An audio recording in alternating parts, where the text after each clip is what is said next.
Hello, everyone. Welcome to another live Hacker House webinar. My name is Eddie Miro. I kind of have an interesting role here at Hacker House. I'm called the growth manager, but I do sales, marketing, social media, all that kind of stuff.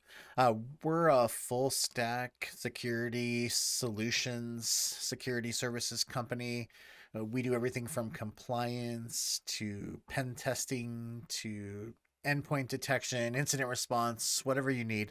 Um, One of the things that we really love doing is giving back to the community. So I'm really excited to be able to introduce our guest here, Justin Merhoff. He is a legend in the cyber world, CISO, and he's the guy that's the reason I use alt text in all the images that I post. He's going to give us a presentation on accessibility and cybersecurity, something that's really important to Hacker House and to my whole network. And if not, it should be. Um, there's going to be a lot of links and resources that Justin references, and those are going to be all in the show notes or the description section of the YouTube video. But without any further ado, welcome to the Hacker House live stream, Justin. Awesome. Thank you, Eddie, for this opportunity and nice digs. Nice new studio. I like it. Thank you. Yeah. So, one thing that Eddie has allowed me to do and others have through different speaking engagements, webinars like this, and talks is to spread uh, the importance of accessibility and specifically in cybersecurity. Now, I will note that, of course, it's important all the way through, and I'll explain what I even mean by accessibility. Um, but when I found out about this about 3 years ago, um, I I saw that it was very underserved, especially in the cybersecurity community, and specifically since I love my community, and my community, for the most part, claims, and a lot of people do try to make it inclusive, but we really leave behind people with disabilities without even knowing it. So, what is accessibility, and how does it pertain to cybersecurity? And real quick, I'm going to go without slides, but I'm going to be giving um, the references and takeaways that I'm going to be referencing should be in the description of this YouTube. So first, when you hear the word accessibility, take a second and try to just think about what does that mean to you without any any other information. Generally, what I've found talking to others within our field is when you're talking to someone in cybersecurity and you say, "Hey, I'd like to talk to you about accessibility and try to work together with you to make sure that accessibility and cybersecurity work together," they process the word accessibility at access. So they start thinking, to putting walls up because you're asking for more. And that's not what we're asking for here. When we're talking about accessibility in this sense, we're saying how you're protecting who you're protecting and the organization, that whatever tools and processes that you put in place are accessible to those that need to use them. So, example, if you purchase a password manager and you do your proof of concept, you test out, a couple of different companies, solutions. I'm hoping you're doing user testing, but that often doesn't happen outside of the security team or the operations team, infra team of whoever's working that proof of concept, and then you roll it out to the whole organization. Um, when you're doing that, a lot of password managers are not fully accessible. There are a very popular password managers that you can't even find the file menu with a screen reader. So a person who is blind, or some people just utilize screen readers for better access so they can hear things audibly. They navigate websites and digital assets through audio. Well, they can't even find the file menu So then they're going to have to ask for help to log in. Um, I will not say the individuals, but I've spoken to many individuals, and not just password managers, but just login processes itself, even the manual ones. Often, websites and digital assets login processes are not accessible. So what happens then is hopefully they have someone that is in proximity with them, and they will help them log in. That breaks security, right? That is now a security risk. And I'm using this just as an example. It's not to disparage the accessible tech at all, but what is happening is there's an app called Be My Eyes, and you can take your phone or digital device and point it to what you're trying to work with. And oftentimes people use this to log in, and they have randomly assigned people around the world who are volunteers that help them log in. So now those credentials are outside of where they should be. Why I say this, why it's important to cybersecurity is often through my talks with people, they believed that accessibility was more of an HR problem, DI problem, not within security. But it is a security problem because without accessibility, you don't have true security.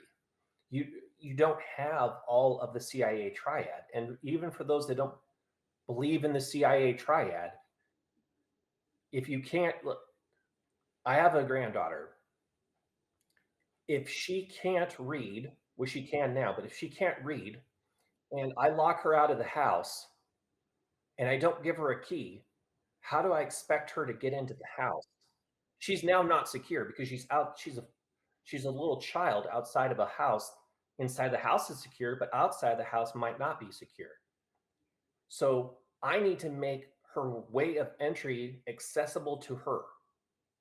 So I need to either do voice or teach her the PIN code or use biometrics or something. So that's what we're trying to say is that you could still have security with accessibility, but you have to make sure that it's accessible because without it, workarounds will be created and there's not a GRC tool. And really, I don't know many in even the consultancy or in GRC practice that knows that that's a problem. So it's going to go completely unknown, but it's going to be happening, and it's happening right now at most organizations. I did create, co-authored a book called The Accessibility and Cybersecurity Guide. It's a free book. It's only chapter 1 and the preface right now. It's MVP. Uh, but it is a tool that cybersecurity professionals can use, but also accessibility professionals can use so they can understand how to talk to cybersecurity teams. I've also learned that our fields are so close to what we do, and even the applications and services provided in both fields are very similar, but we generally don't work together. And for example, like with a startup company, it's very common for startup companies to not do accessibility by design to start because they're trying to get seed rounds, they're trying to get certain things done. But the problem is you're creating the problem early, and you're eventually going to have to make it accessible. Your clients are going to want it. There's laws in the US. And then the biggest one recently, Eddie, is in Europe. The European Accessibility Act went into place this past June. And each country in the EU can fine um, varying amounts of money depending on what country it is in per instance of accessibility error, and it can be up to the hundreds of thousands or more. And it's not just awaiting legal action. They're going to be scanning these sites and start pushing for these things to be accessible. Now, the original target of the European Accessibility Act is more like consumables. So buying travel tickets, concert tickets, things of that nature, that what end users are utilizing. My argument is I have a feeling they're also going to go after password managers and things like, uh, not to call them out, but like try hack me, because an end person, anyone can join try hack me. That's the whole point. But if that experience isn't accessible, they're going to be getting a fine until it is. And I'm trying to get that information out there now so that that doesn't happen. But it already can happen as of June 28th of this year. Um, but this isn't just about the people that we're protecting or wanting to protect when we're building our cybersecurity programs and tools. The people that we want to come into our field can't always do that. Now, there are professionals with disabilities that are actively in the cybersecurity community, but it is very, very slim. And the reason why that is the training and the tools that they have that we have to use are generally not accessible. So there's a program that I've been blessed to help with a little bit called the Apex program, and they are working to build, and they already have it. They're trying to they create training to help people get into entry level cybersecurity roles um, currently now, and that reference will be there as well. Um, and yes, it's a pretty layered problem. We could probably even go longer than an hour on this. One of the other things I want to stress is, okay, let's say you come away from this webinar and you go, okay, we want to make sure that you know we're accessible in our organization, um, and the tooling that we use is accessible. A common questionnaire, and I'm sure Eddie is aware of these in cybersecurity, are the SIG and the CAIQ, CAIQ. Um, they cover most things about an organization's security program and IT, and now AI, I believe, has also been added. But I would suggest, even if you're not in the higher education space, and the link has been provided as well, is to use the HECVAT. And the HECVAT, it's HECVAT. It's a questionnaire. It's an Excel spreadsheet. Excuse me. And it is built to also ask you how accessible your product is. So instead of, even if you don't sell a product, you could utilize that questionnaire and maybe even those accessibility questions to run those to your vendors and say, hey, look, we've understood that we need to make sure that we're not just being secure. Accessibility is also compliance as well, and we are not doing that. We became aware of this. Now we would like to understand so we can work with you to make sure that your tooling is accessible. If we start doing that and approaching our vendors, um, that can help with the change that we actually need. Because once these tools become more accessible, we can have more people come in. We can protect the people properly, and we can have more people come into our field um, that currently cannot because of the lack of accessibility. Um, I believe in 2023, the UK's NCSE, to my knowledge, is the first government entity to recognize that accessibility and cybersecurity is very important. And for the most part, on their article, they covered the protectee, like who was being protected, to make sure that security tooling for those that it protects needs to be accessible. And linked in the references as well as I did a blog commending that posting from the NCSC UK, but adding that we also need to look at the tooling for those that want to be in our field, because that is often missed. The first target is to make sure that we're protecting everyone equally. But again, our field should be accessible as well. And then when you're going into making, like, let's say you're a vendor and or even an organization, and you want to make sure that your website is accessible, it's very common to want to use what's called an accessibility overlay or plugin, which allows, makes it a quick fix, is what's it's commonly talked about in the accessibility field. But what's not really talked about as much is that it really opens you up to security risk and fines. So in 2019, Anonymous did a hack of a website now called EqualWeb, but they were najish.co.il at the time. And they took out 1.1 million websites that were relying on the accessibility plugin they provided all throughout Israel. It took out McDonald's, it took out Toys R Us, it took out various huge multi national countries or companies, sorry, and it was pretty bad. And also linked in the references is there's a YouTube video that talks about other risks of using third party JavaScript to and other things is what you're essentially doing. You're entrusting your site or digital asset to that, and I highly recommend not to do that. And but on top of it being a security risk, it's also a legal risk.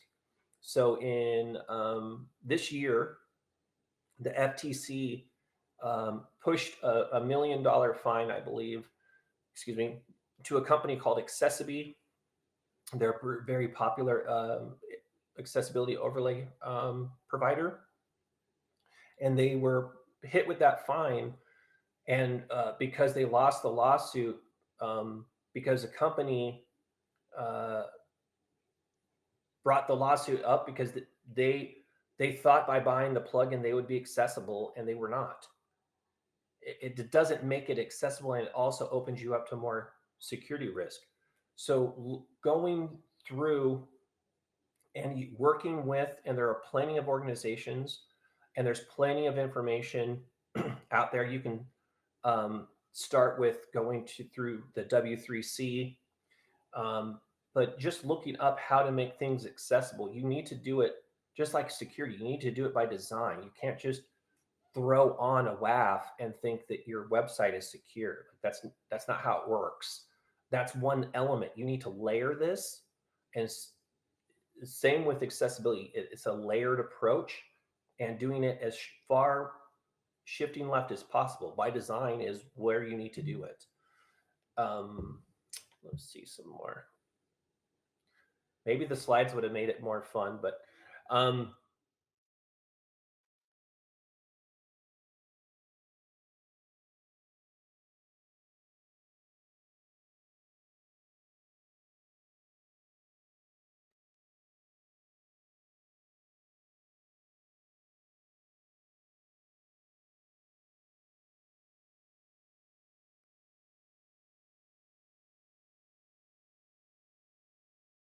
Byers and Jennifer Smith both have, and you can watch them for free on YouTube, sessions that talk about this problem.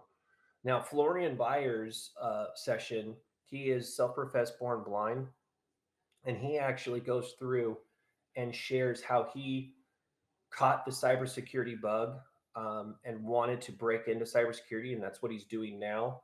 And how it has been tough because there is such a barrier because of the lack of accessibility that you almost have to be a cybersecurity expert to even start. But if you're not a cybersecurity expert, how are you supposed to know how to SSH into a box that's virtual so that you maintain your screen reader, as an example?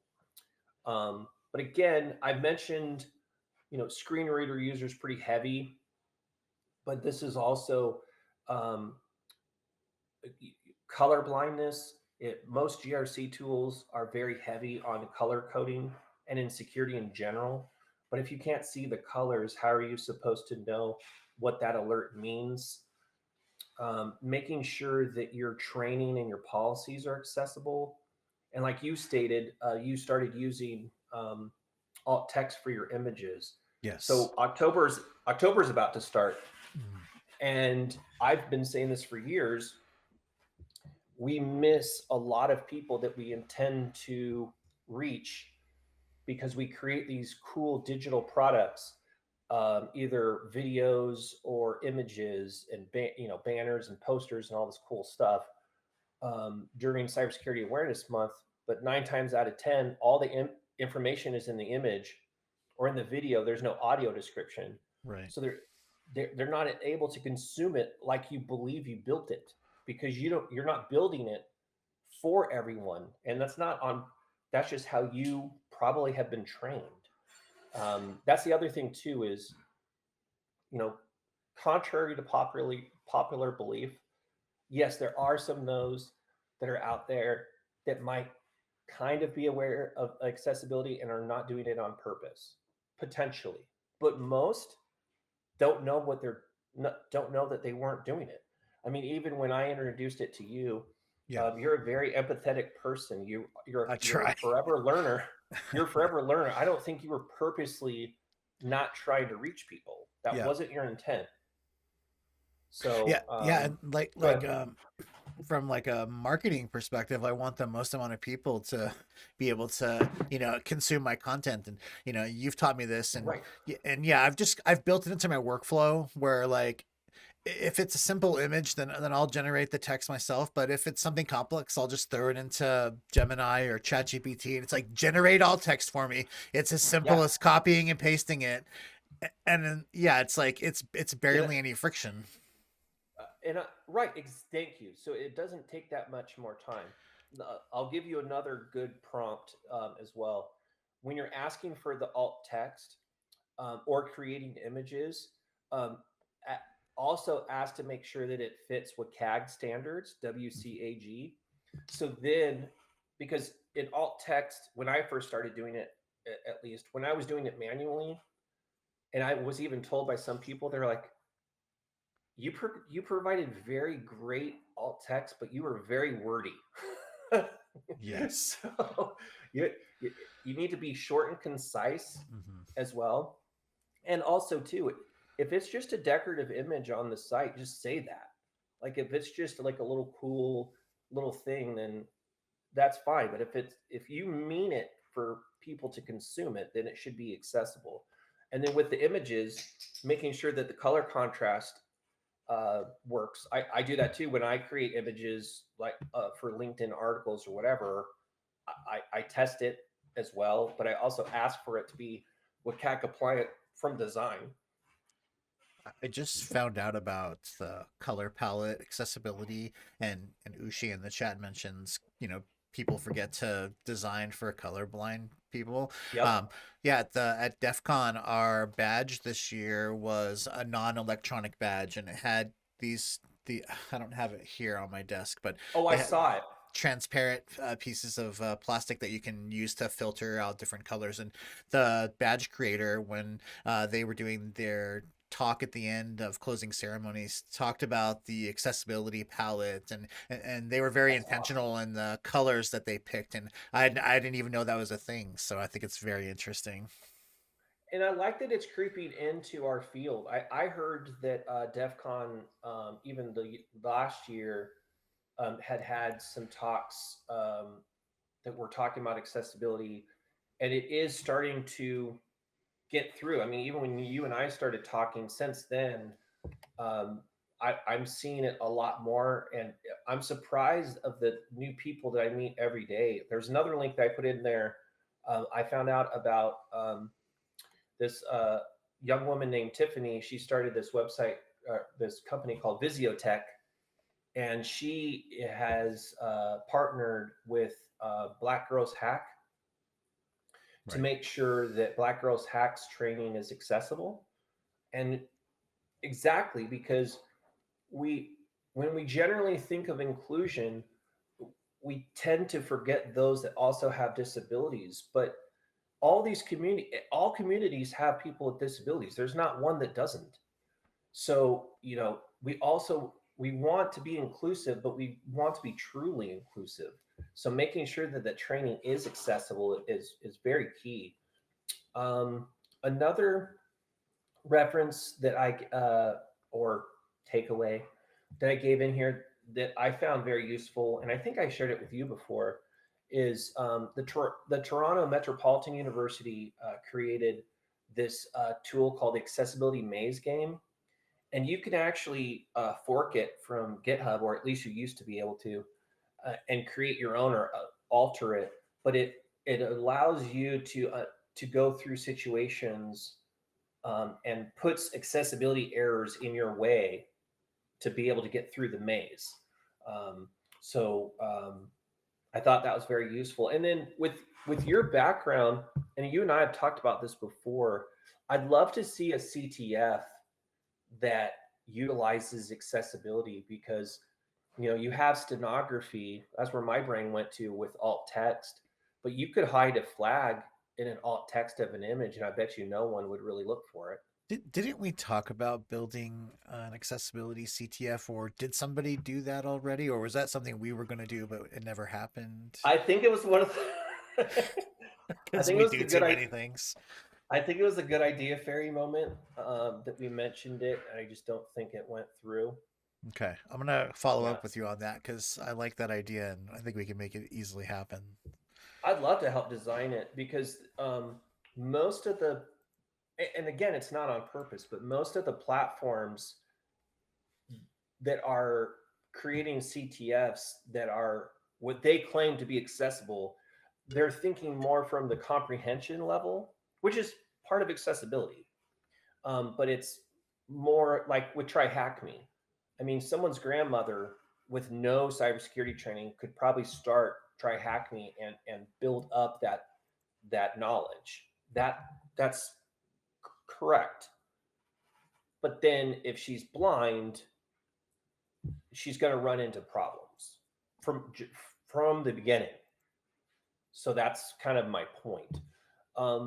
The other thing too that I want to mention that I think does get underserved is uh, sign language, and the various sign languages are languages as well. Some people don't think they are. They are, and um, just providing closed captioning is helpful, but who all wants to read that? And there are some people that actually grow up with ASL as their first language. For an example, American Sign Language. So um, having sign language provided at events is very critical. I don't. Did you happen to see anyone providing ASL interpretation at DEF CON? Not that I can remember, but I wasn't really looking out for it. Plus, I wasn't close to the stage at any of the big Okay. events, so Okay. I yeah. It's common. It's commonly not brought, and I just think that when we're focused on making our websites full of other languages, we also need to look at ASL and the different sign languages that are around the world, if we truly again want to reach everyone. So I just wanted to throw that out there. That was something that I learned. I was gonna to I haven't yet, but I've been attempting, similar to our CTF creation. I was attempting to learn sign language, but one thing that I was told was I need to learn the history and background about why we even have sign language, and learning that it is a language and it has been treated not as one for a long time. It's officially it is one now, but it hadn't been, and it actually goes one of the histories behind it that I think you would find interesting is the different tribes in North America Oh, um, sure. utilized sign language uh, to talk to the different tribes so that they could have a language that was universal between them. you this is a topic I'm uniquely interested in. When I was in community college, I did take an ASL one class. I don't Okay. remember almost any of it, but I do remember that ASL has its own grammar, has its own syntax. It's absolutely language, and other countries have different variants of sign Yep. language that are, um, and also you mentioned the communication of the different indigenous peoples. That was an amazing invention that they had, because I'm thinking just from California perspective, there were well over Right. 100 different groups there, and they all had Yes. their own very specific languages and cultures, and um, yeah, so having like a common way to communicate was pretty important. And it wasn't, and it was for trade. It was utilitarian, I believe. Like it wasn't just to be able to say what's up. It was needed from what I remember reading. So it was Absolutely. vital to their society. Um, do you want to bounce some questions off of me, like just from like so since Yeah. you've gone through kind of an accessibility journey yourself, is there anything new that you think about, or you have me for a half hour more? The video production angle. Okay.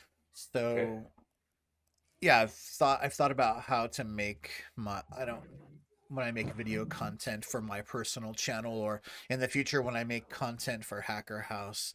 My thoughts have just been like, Adobe Premiere has the ability to create auto captions, and then it has also the Okay. ability to put them on screen.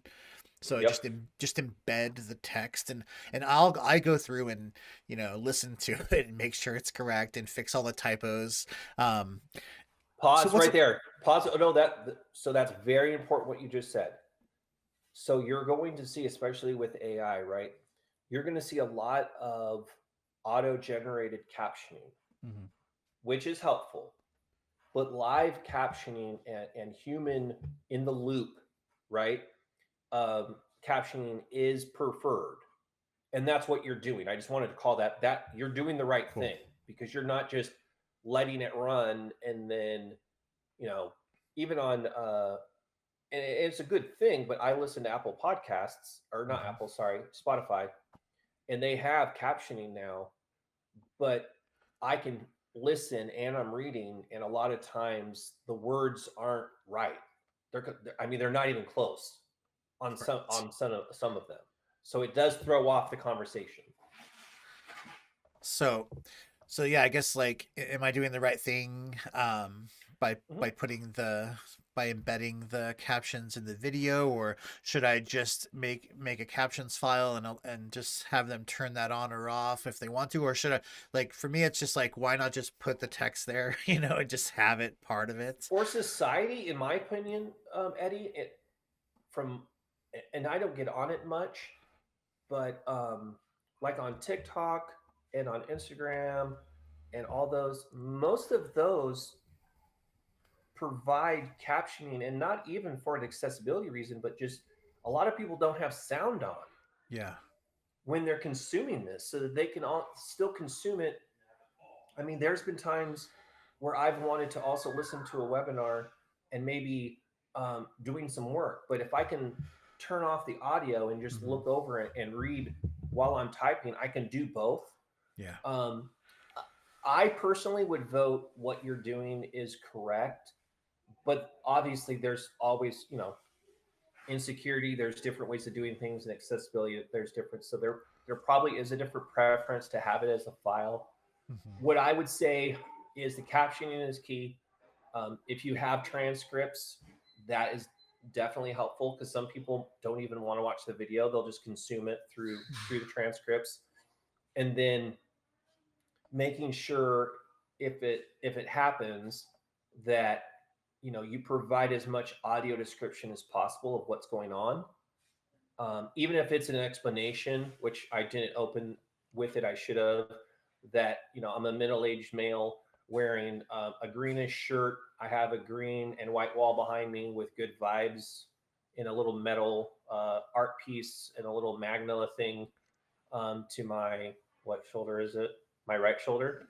and I'm wearing a Rad Dad hat. I'm wearing Apple iPod, AirPro, whatever they're called, Right. headphones, and I have a beard, and I'm wearing dark blue rimmed glasses, so they know what's going on in the video. Right.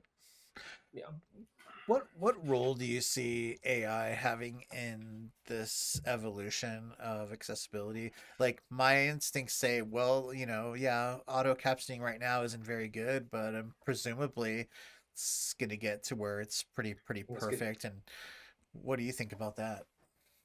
I think it's going to get. I think it's going to get there. But let me jump back to that answer. We already have, and I think I had mentioned this to you before. But optical character recognition is what AI uses um, to scan information, and that is accessibility. So what it's doing is it's taking an image of something and it's scanning it and discerning the text and what is in the image, and then giving you text about that image. If that's PDF, if that's a picture, whichever. So the whole core of this AI, generative AI, is accessibility. It would not work without it. Similar to like people using Alexas and different voice notes and everything. That's an accessibility feature. Hmm. So I think you and I talked about this theory called the curb cutout theory. Hmm. So I believe in the 70s in the States, it was passed to make curb cutouts for wheelchair users so that they could get onto the sidewalk. Yeah. But now I would tell you, like, if you go and walk around and you have a cart, or even if you're just walking, you almost tend to walk towards that cutout and not even think about it Hmm. because it's easier. And especially if you have a shopping cart, you're not just going to hop it over the curb. You're going to go to the curb cutout. So these are other type of curb cutouts that we work with every day. But like you had said, I think it again, for right now, you still have to have human in the loop, and I don't think you're going to get away from that anytime soon. So utilizing AI to help create alternative text, doing different functions, I think it can do a decent job, but it is not 100%. You Yeah. still have to give it context. Um, so I think it will help. Now, future theory, this is just me, and I think I said this over 2 years ago, but I think it's going to be, I think the internet is going to be very customizable. And what I mean by that is it's not going to just be ran by browsers like we have now. I think the whole interface eventually is going to be customizable to the user. Yeah. So if the user is colorblind, they won't have to like get all these plugins or whatever. They're just gonna, state what their experience, what their parameters are, and go, and everything will conform to them. I mean, I'm talking way in the future. I don't know how future that is, Sure. but I think AI can help with doing that.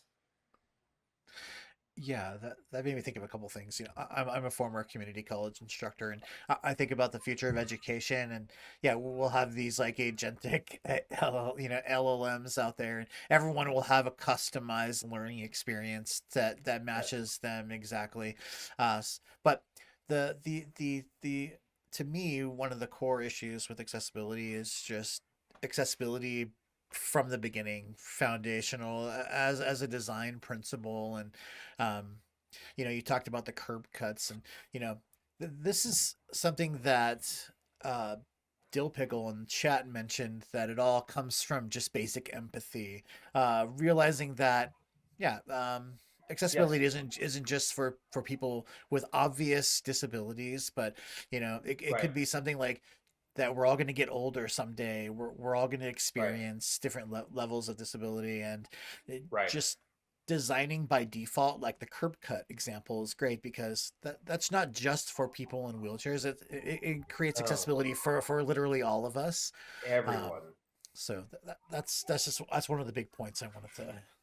And that's a good point, what Dill Pickle said about empathy. But the other piece too is we have to understand that not everyone's empathetic, right? So, and you had even mentioned it before too. If you if you're if you're a capitalist and you have no empathy, but you want more people to use your stuff or consume your product, then make it accessible. Like I'm not even asking you to have a heart. Right. Think with your wallet. Like I'm not. Hopefully that doesn't get snipped out. Like that's the only about money. But we have to communicate to people on what is important to them. And if we want to get accessibility across, there's different angles. Not everyone is just going to do it because it's the right thing to do, which it is, and it's the Right. legal thing to do. Um, but it also brings more money. I mean, there's a billion people in the world, over a billion people in the world with Sure. disabilities, and they're very underserved from a product perspective, from a services perspective, and also jobs. The jobs are, could be so much more if you made things accessible for the people to be able to do them.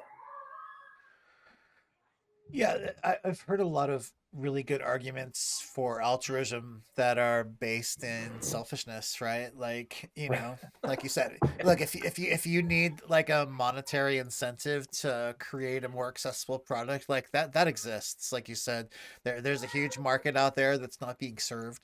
Um, Right. even just expanding accessibility, like from a content creation perspective, I see a lot of YouTubers and are creating second channels where they get all of their content translated into Spanish because there's this massive audience out there that hasn't been served. So, Can I pause you? I absolutely. literally was thinking about this. I don't have any connections to him, and I don't really consume his content, but the Mr. Beast, I would love to start seeing his videos in the different sign languages for the different countries. That would be amazing. Just as an example. But yes, I, that broke my brain when he did that. And the thing was, is he didn't just hire someone. From what I remember, he has people from those localities creating those versions, and it reached so many more people. Yep. Yeah. Yeah. So yeah. If you need less than altruistic incentives, they already exist. But like you said, it is the right thing, and um, yeah, people should just try to be better. Like at first, I'll be honest and vulnerable here. When I first started learning about alt text, it's just like, oh, that's like another step that I have to do, and it's like it was so annoying at first to write in, and it's like how many people are using screen readers, and Right. um, yeah, that was I was very ignorant of the problem, and yeah, like we talked about earlier, adding in one extra step, and I could just use AI to help me generate the alt text. Right. It's an extra 30 seconds, and when I post an image, and it just expands the possible impact of that in such a huge way. So I know most people. I know Google Docs is highly used, but one thing that Microsoft has right is their Office suite has an accessibility scanner in it. So if you're creating a Word document, if you're creating a PowerPoint, you can actually test for accessibility in the tool. And I believe that when you're creating a PowerPoint and you're adding images, and even in Word, I believe it will, and again, it's generated. So you have to make sure it's the right thing, but it will generate alt text for you when you're adding the images.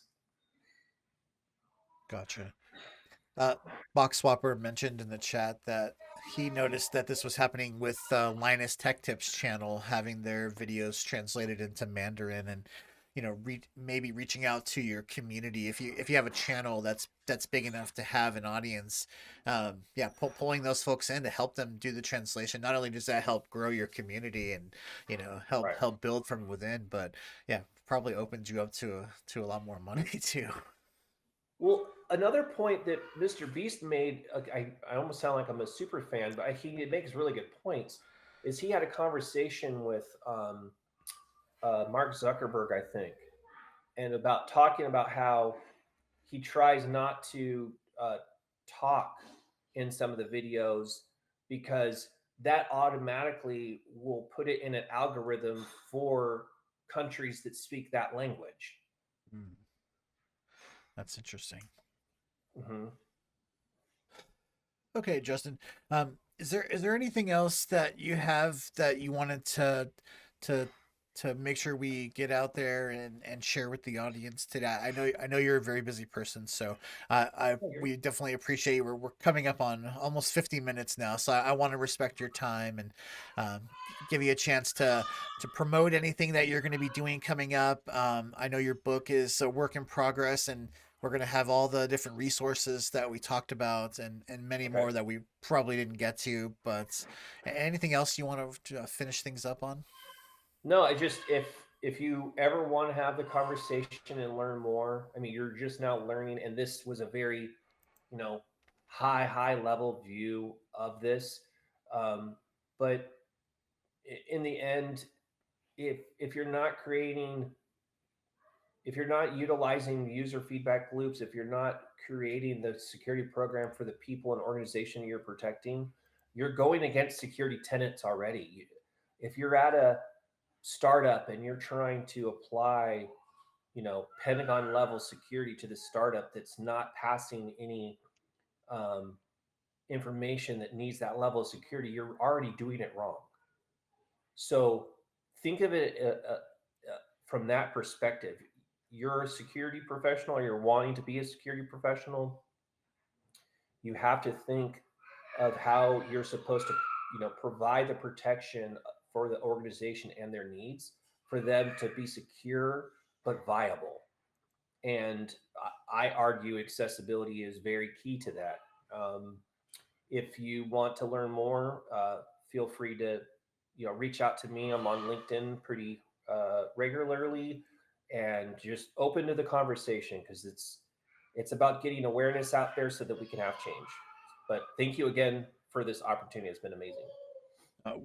We really appreciate you, and you know, as a company, all we're a small group, but some of us have personal connections to this world, and that we deeply care about accessibility and empathy is one of the things that we care about as part of as our company values. So, yeah, we're excited that you were willing to come on here and do this webinar and share your knowledge. So, if anyone out there I put Justin's LinkedIn URL in Oh the yeah. chat earlier. I have all Okay. those links in the description as well. So make sure you support Justin and make sure that if you want to start building this into the products and the workflows that you have right now, just jump in and get started and reach out to Justin and we'll get you scored away.